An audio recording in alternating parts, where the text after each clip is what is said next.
میرے نبی نے گھروں کو آباد کرنے کا ایک خوبصورت طریقہ بتایا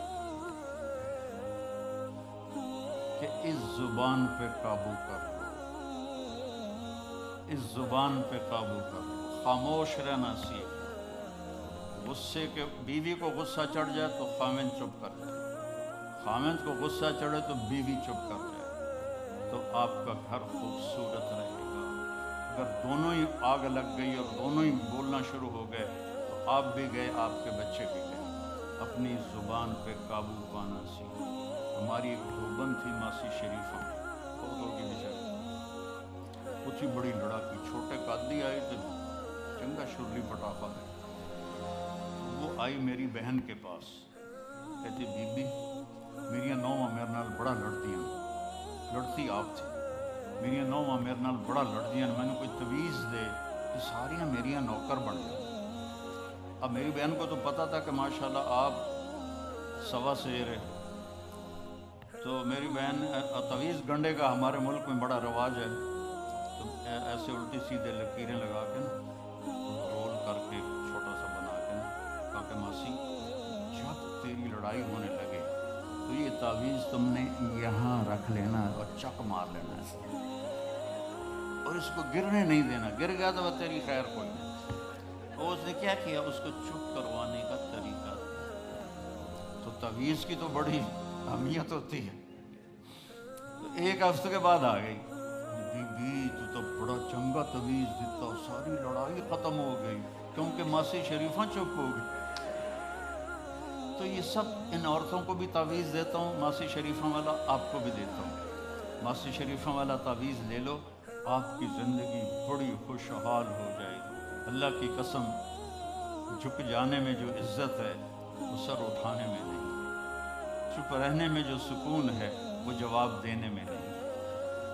آپ خاموش رہنا سیکھو، آپ اپنے بچوں کو عزت دینا سیکھو، اپنے بچوں کو ٹائم دیا کرو۔ یہاں مرد کی بھی جاب ہے، عورت کی بھی جاب ہے، تو بچے نظر انداز ہوتے ہیں، ان کو ٹائم دو۔ میرے نبی نے فرمایا اکرموا اولادکم، اپنی اولاد کو عزت دو، اور آپ نے فرمایا خیرکم خیرکم لأہلہ، سب سے بہترین مسلمان وہ ہے جو بیوی سے اچھا سلوک کرے۔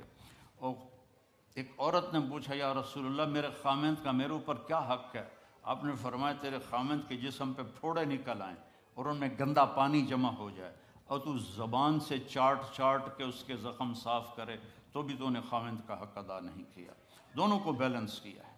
بہترین مسلمان وہ ہے جس کا بیوی کے ساتھ اچھا سلوک ہو۔ آپ نے 11 شادیاں کی، یہ شوق کی نہیں تھیں، یہ اللہ کے حکم کی تھیں اور ہمیں زندگی سمجھانے کے لیے تھیں کہ آپ یہاں رہو یا کہیں اور جگہ رہو، جب تک آپ کو صبر اور برداشت کرنا نہیں آئے گا آپ کی زندگی خوبصورت نہیں ہو سکتی۔ غصے کو پینا سیکھو، غصے کو دبانا سیکھو، غصے کے وقت چپ رہنا سیکھو، تو آپ کی زندگی بڑی خوبصورت ہو جائے گی، بہت حسین ہو جائے گی۔ زندگی اندر ہے، باہر نہیں۔ اب رولز رائس میں چڑھ کے کوئی اچھی زندگی نہیں گزار رہا ہے، لائف تو اندر ہے۔ دل دریا سمندروں ڈوبے کون دلاں دیاں جانے ہو، وچے بیڑے وچے جھیڑے وچے ونج مہانے ہو۔ یہ اندر ہے، لائف اندر ہے۔ اور کیا لطف انجمن کا جب دل ہی بجھ گیا ہو، جب اندر بجھا ہوا ہو تو پھر باہر کی چیزیں کوئی مزہ نہیں دیتی۔ عاصم کے مرنے کے بعد ہمیں کوئی شے اچھی نہیں لگتی، حالانکہ لائف ہر نعمت موجود ہے، سب کچھ موجود ہے۔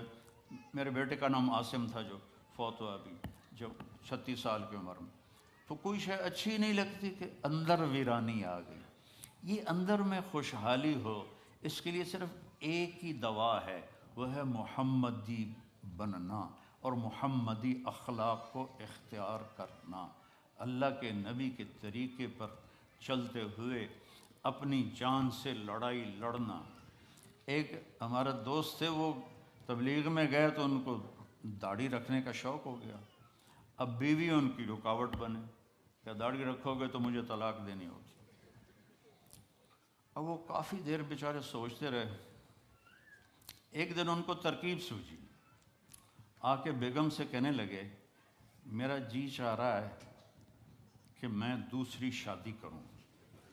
لیکن میں سوچتا ہوں پہلے داڑھی رکھوں یا پہلے شادی کروں. تو ان کی بیگم نے کہا پہلے داڑھی رکھ لو، پہلے داڑھی رکھ لو.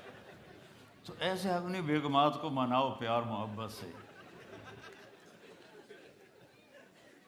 عزت تو نبی کے طریقے میں ہے. نبی کا طریقہ چھوڑ کے میرا والد مجھے ڈاکٹر بنانا چاہتا تھا، تو آج میں یہاں کھڑا ہوتا. اگر میں ڈاکٹر ہوتا، میرا چھوٹا بھائی ڈاکٹر ہے، بہت اعلیٰ ڈاکٹر ہے، تو میں یہاں کھڑا ہوتا. مجھے یہاں میرے نبی کا طریقہ لے کر آیا ہے، میرے نبی کی سنت لے کر آئی ہے، میرے نبی کی زندگی لے کر آئی ہے. اور آپ جس محبت سے تشریف لائے ہیں اس کے پیچھے میرے نبی کی زندگی ہے. تو اللہ کی قسم عزتوں کا خزانہ ہے میرے نبی کی پاکیزہ زندگی.